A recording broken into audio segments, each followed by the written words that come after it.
오늘은 흔치 않습니다. 한 해의 마지막 주일인가 동시에 마지막 날입니다.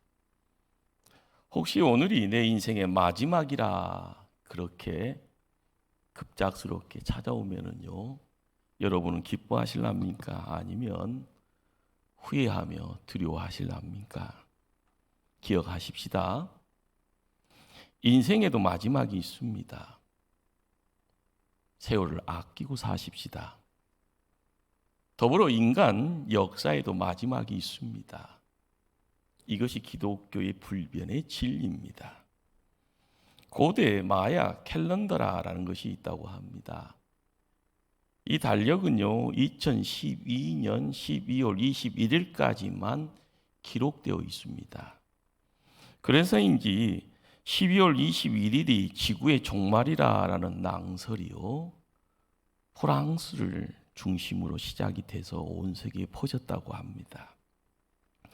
심지어는 프랑스의 부가리시라라는 작은 마을로 피하면 멸망을 면할 수 있다 하여서요, 전 세계에 취재진 300명이 이 마을로 몰려듭니다. 경찰, 병력 100여 명이 혼란을 막기 위해서 동원됩니다. 21일 당일 프랑스 TV 여러 채널이 지구 종말에 관련 특별 방송을 편성합니다. 그러나 지구촌에는 아무 일도 일어나지 않았습니다.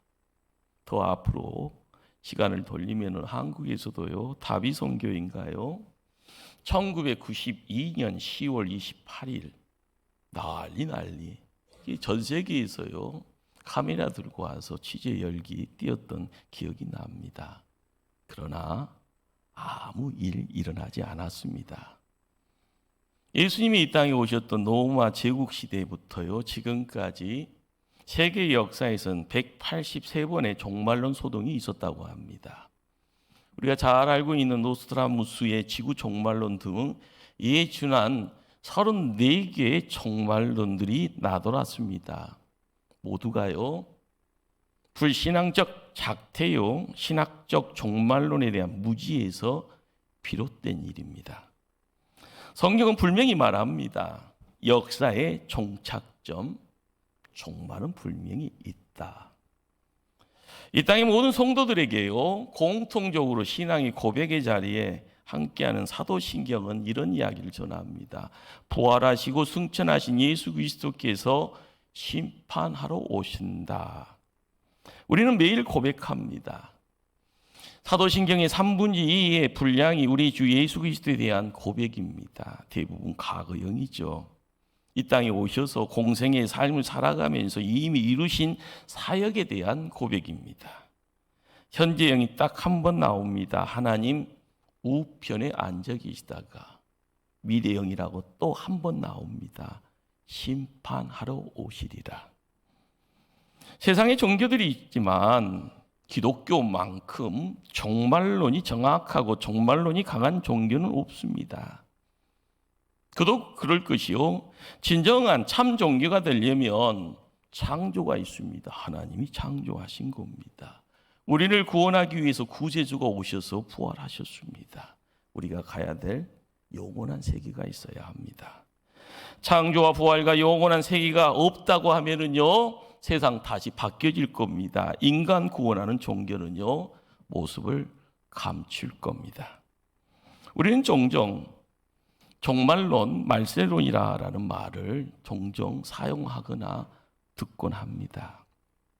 그런데 조심하게요, 우리가 정의를 해야 될 내용입니다. 종말과 말세는요, 같은 말 아닙니다.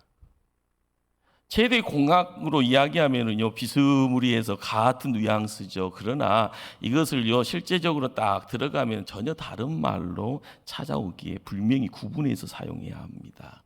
말세란 예수님이 2000년에 이 땅에 오셨다 해서 그걸 초림이라고 하죠. 자, 언제 이 땅에 오실지 모르지만 예수님 오신다 해서 재림입니다. 초림과 재림 사이의 이 어간을요, 종말이라 이렇게 칭합니다. 그러기에 예수님 떠난 뒤에 1세기 말도요, 말세고요. 종말이고요. 말세고요. 죄송합니다. 말세고요. 1000년 전에도 말세고요. 지금도 말세입니다. 자, 그러면 이 종말이라는 말은요, 정확하게요, 예수님의 재림의 때를 말합니다. 그래서 최후 심판의 때 새하늘과 새 땅이 임할 때를 말한 거죠. 성경에는 재림에 대해서 많은 언급이 되어집니다. 신약에만 300회 이상 등장합니다. 성도에게 갖게 되어지는요, 의문이고요. 항상 성경을 읽다 보게 되어지면 찾게 된 주제가 뭡니까? 종말 언제 오는가? 기도하다 보니까요, 종말은 올 것 같은데, 예수님 오실 것 같은데, 매년, 몇 올, 몇 일, 몇 시에 올 것인가에 대한 깊은 관심. 그러다 보니까요, 이것 가지고 장사하는 이단들이 등장하는 겁니다. 오늘 본문 마태복음 24장 36절입니다. 그러나 그 날과 그때는 아무도 모르나니 하늘의 천사들도 아들도 모르고 오직 아버지만 아시느니라. 자, 그런데 이단들이 여기다가 하나 성경 구절을 갖다 붙입니다. 마태복음 16장 28절, 여기 서 있는 사람들 중에 죽기 전에 인자가 그 안권을 가지고 오는 것을 볼 자들도 있느니라. 두 구절이요, 전혀 색다릅니다. 대립되는 말씀처럼 보이죠. 아무도 모르고 아버지만 아신다는데, 자, 그런데요, 오시는 것을 볼 자가 있다라고 이야기합니다. 그러니 볼 사람, 인도자가 있는데 한번 와서 보자라고 이야기할 때 이단들이 힘을 얻어가는 겁니다. 우리는 어떻게 해야 합니까? 성경을 연구하는 주경학자들은요, 마태복음 16장 28절 말씀은요, 그 다음 17장에 대한 사건과 연결되어 있는 말씀이다라고 규정을 해줍니다.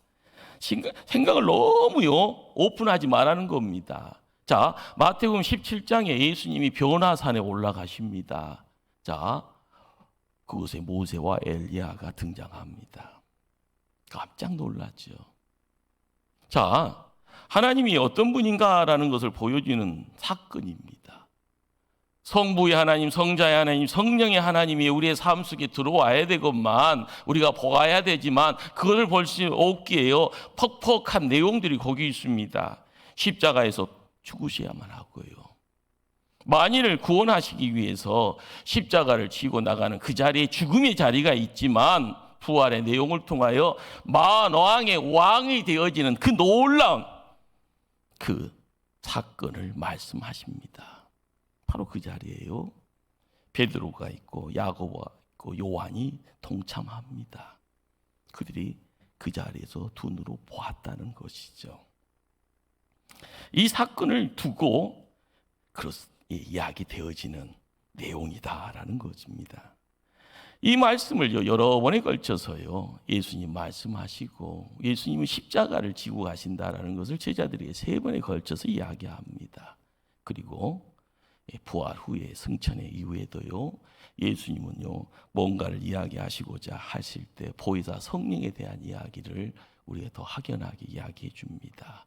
그래서 요한복음 14장 18절 말씀은 내가 너희를 고아와 같이 버려두지 아니하고 너희에게로 오리라 라는 말씀과 연계를 시켜줍니다. 우리는 사도행전 1장에요, 오순절에 마가의 다락방에 성령님 임재하심을 압니다.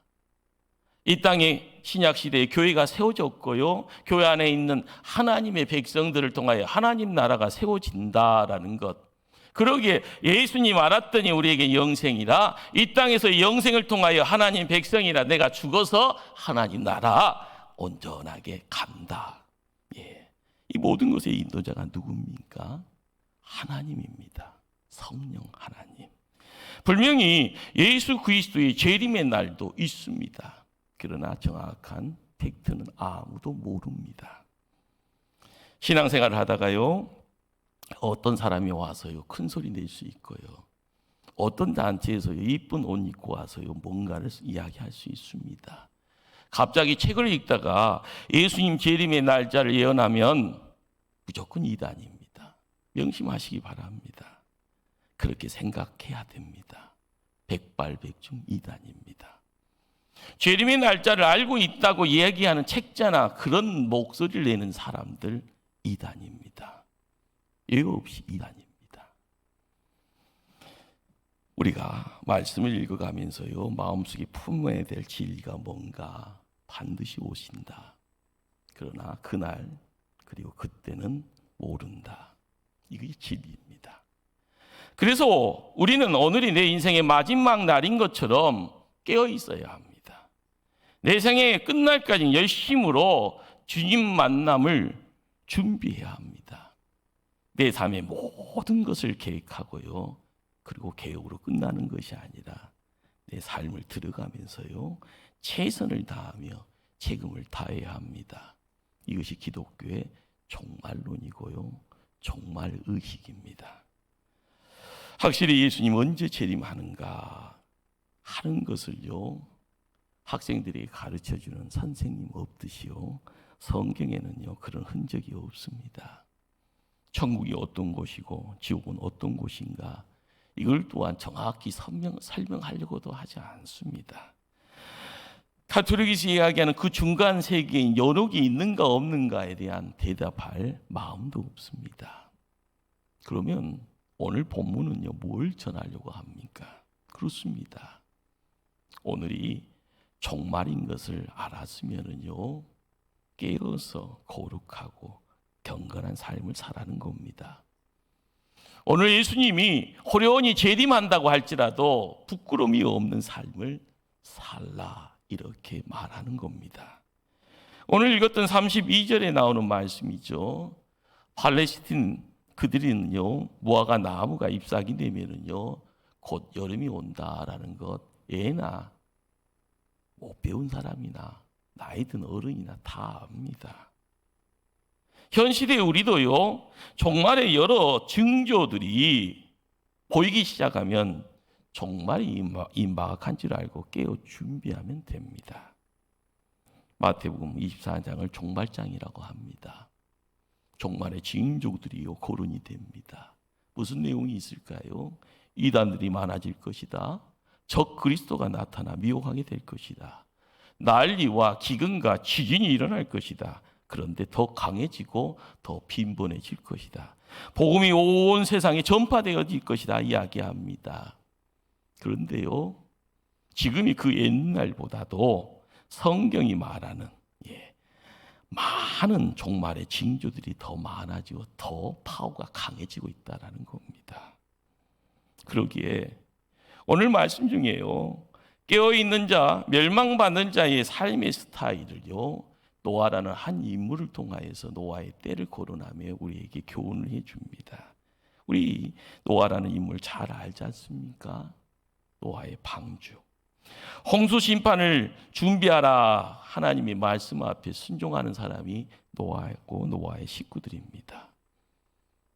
이성과 상황에 맞든지 안 맞든지요, 내게 손해 유무에 상관없이요, 심지어 주변의 사람들이 손가락질하면서요, 미쳤다는 소리를 들으면서도 순종합니다. 그 세월이 100년이 넘어가는 겁니다. 그래서 이제 노아는요, 의인입니다. 보았듯이 노아의 때는 심판을 믿었냐 안 믿었느냐 하는 것이 구원의 갈림길이 됩니다. 그 세월이 100년입니다. 그 100년의 세월을 노아가 두벅두벅 걸어가는 겁니다. 우리는 이 시대를요, 예수님을 내 인생의 구주로 그리스도로 믿어야만이 구원 백성이고 영생을 얻어가는 하나님 백성입니다. 그러나 더불어서요, 또 분명히 알아야 될 것은 종말을 믿어야 한다. 이것이 오늘 말씀 노아가 던져주는 교훈입니다. 그러기 결론이 뭡니까? 주님 다시 오십니다. 노아는 몸이 아파도 먹을 것이 없어도 피곤해도 순종하면서 방주를 지었습니다. 100년 세월을 넘게요. 하나님을 의지합니다. 그날을 소망합니다. 우리도 이 시대를 살아가면서 신앙생활이라는 것이 뭡니까? 병 들었고요, 병의 농이 암이라는 이름 안에서 찾아옵니다. 그래도요, 종말 신앙 가지고 가는 겁니다. 사업이 어렵습니다. 극단적으로 부도 났네요. 그러나 이래저래요. 정말 신앙 가지고 그 상황을 이겨내야 합니다. 청년들이 직장에서 쫓겨납니다. 연달아서요, 억울한 일이요, 계속적으로 발생됩니다. 어떻게 해야 됩니까? 정말 신앙 포기하면은요, 모든 것이 와르르르르 무너져 버릴 겁니다.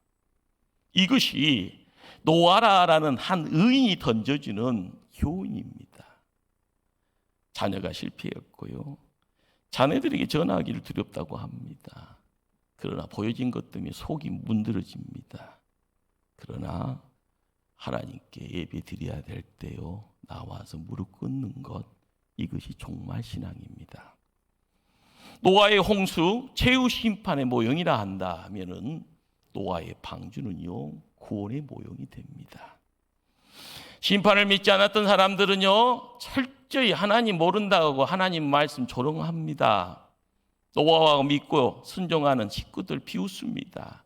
그러다 보니 38절에 무슨 말씀이 기록되어 있습니까? 홍수 전에 노아가 방주에 들어가던 날까지 사람들이 먹고 마시고 장가들고 시집가고 있으면서, 방주 지을 때도요 비웃었고요, 방주 짓는 그 시간에 비웃음의 연속의 자리입니다.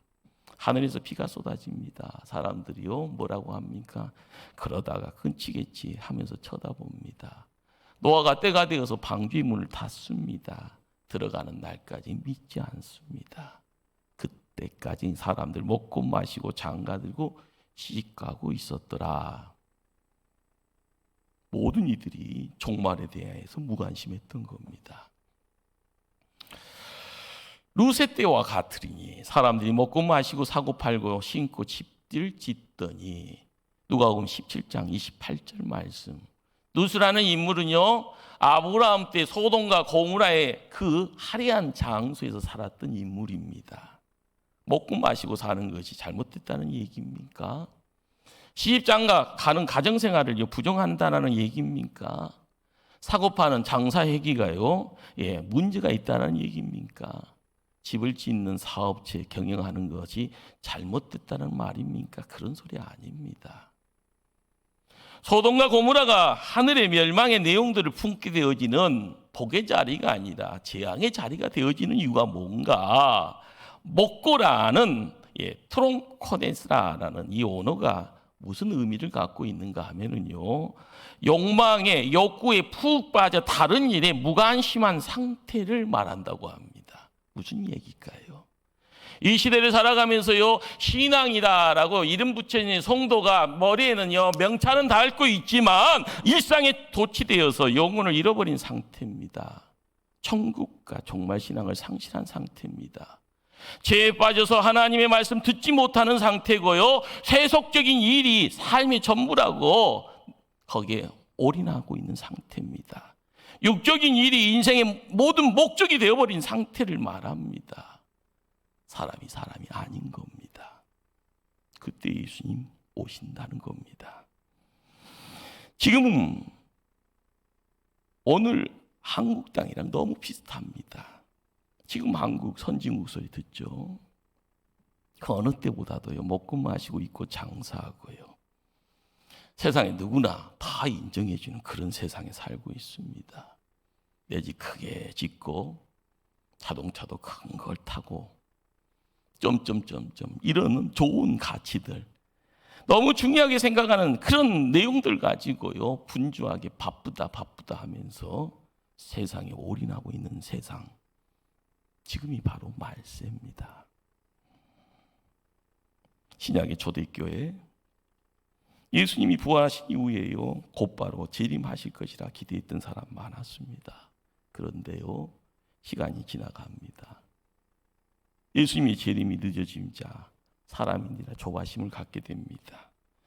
어떤 성도들은요, 곧바로 예수님 재림하신 줄 알고 사표 써버렸네요. 일 안 하고요, 빈둥빈둥 놓습니다. 농사꾼이 농사 짓지 않습니다. 오늘은 이 집 가서요 밥 빌어 먹고, 오늘은 저 집 가서 밥 빌어 먹습니다. 그러다 보니까 세상이요 어지럽어지는 세상이 됩니다. 어떤 부류의 사람들은 아예 사막으로 깊은 곳으로 들어가서 수도원 생활을 자처합니다. 그리고 예수님의 재림만을 기다리고 있는 사람들의 모습이 등장하기도 했습니다. 무엇이 진짜인가요? 무엇이 균형 잡혀 있는 건가요? 무엇이 건강한가요?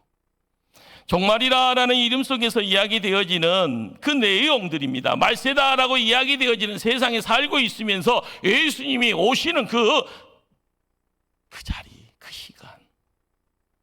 우리는 건강한 종말 신앙을 가져야 합니다. 건강한 종말 신앙. 우리가 믿음 생활 똑바로 한다라는 거, 남들이 존경한다라는 그 내용들이 뭘 이야기하는가? 마태는요, 믿음의 공동체에게 뭔가를 이야기하고 싶었던 겁니다. 자, 첫 번째는요, 예수님 반드시 오신다. 두 번째는요, 언제 올지는 아무도 모른다. 세 번째는요, 우리는 다만 깨어 기도하면서 우리의 생활을 지켜야 된다. 네 번째는 뭡니까? 우리가 충성되고 지혜로운 종이 되어서 예수님의 복음을 전하면 된다라는 겁니다. 배고픈 자에게 먹을 걸 주는 겁니다. 상처받은 자에게는요, 그들을요, 싸매주고요. 영혼이 줄인 자에게는 하늘의 말씀으로 하늘 양식 먹이는 겁니다. 예수님의 제자 중에요, 수지자술했던 베드로가요, 편지 베드로전서 4장에서 종말에 대해 성도들이 어떻게 살아야 될 건가에 대한 단도직입적으로 네 가지를 소개를 해줍니다. 첫 번째는 근신하여 기도하라. 두 번째는요, 열심히 서로 사랑해라. 세 번째는요, 청직인 줄 알고 봉사해라. 네 번째는요, 하나님 주시는 말씀으로 복음을 전하라. 마태의 말씀과 베드로의 말씀이 왜 이렇게 똑같은 닮을꾼입니까? 이단들이 와서 여기 있다 저기 있다, 재림주가 나타났다 큰 소리 쳐도요, 허둥지둥 하면 안 됩니다. 여러분이 성령님께 묶임 받을 때요, 기도하는 무릎 가지고 무릎 꿇을 때 말씀은 여러분을 새롭게 만들 줄 압니다. 내 자신을 저 복종시키는 그 자리에요, 무게중심은요, 어떤 무게중심? 말씀으로 해서 묵직한 인생. 내가 중심 잡아야 되고요, 내가 균형 잡고 나갈 때 주변에 어려운 자가 있습니다. 주변에 이단에 빠진 자가 있습니다. 그들을 건질 때요, 내가 힘이 있으면요, 따라오는 겁니다. 시계와 톱밥이라는 이야기가 있습니다. 어떤 부자가요, 큰 창고에다 톱밥을요 가득 쌓아 놓았다고 합니다. 그런데 그곳의 입장에서요, 놀다가 부자의 값비싼 손목시계를 잃어버립니다. 아무리 본인이 찾아도 찾을 길이 없습니다. 같이 움직였던 동료들에게요, 찾으면 후사하겠다고요 이야기합니다. 그 소리 듣고요, 나도 찾겠노라고 찾아 들어온 사람들이 많지만은요, 아무리 찾아도 시계가 눈에 보이지 않습니다. 서로 찾으면은요, 후사하겠다는 말에 욕심냅니다. 도무지 찾을 수 없습니다. 배가 고파서 간식 먹고 찾겠다고 다 나갑니다. 그런데요, 간식 먹으러 간 사이에 꼬마 친구가 시계를 찾아와 부자에게 내놓습니다. 야, 이놈아, 어떻게 찾았냐? 이렇게 묻습니다. 이 꼬마가요, 천진난만하게요, 아저씨들 다 나가온 뒤에 제가 땅에다가 길을 대고요, 쫑긋 됐더니 어디서 찌깍찌깍 소리가 나서요, 거기 갔던 시계가 있었어요. 그래서 갖고 왔어요. 신통한 곳이 있는 줄 알고 온 세상 휘젓고 다니면 나만 망신입니다. 예수님이 어디에 언제 임할까, 그런 관심 두고요, 분주한 척 할 필요 없습니다. 단지 하나님 말씀에 조용히 귀 기울이면 됩니다. 찾아오시는 성령님께서요, 우리의 마음을 움직이고 우리의 환경을 바꿔 놓았을 때 우리에게 맡긴 사명 가지고 움직이고 가면 됩니다. 하나님이 내게 기대하는 꿈이 있고 비전이 있다 하면은요, 거기다 모든 관심사 두면 최고의 보석을 찾아낼 수 있습니다. 내 주님 잊지 않을 수 있고요, 오시는 주님 놓치지 않을 수 있습니다. 말씀 정리합니다. 한 해의 끝이 있습니다. 한 해의 시작이 또다시 있습니다. 인생에도 끝이 있습니다. 역사에도 끝이 있습니다. 우리 주님이 심판하러 반드시 꼭 오십니다. 항상 주의 말씀에 우리의 삶을 맡기는 지혜로운 성도 다 돼야 될 줄 압니다. 기도하십니다.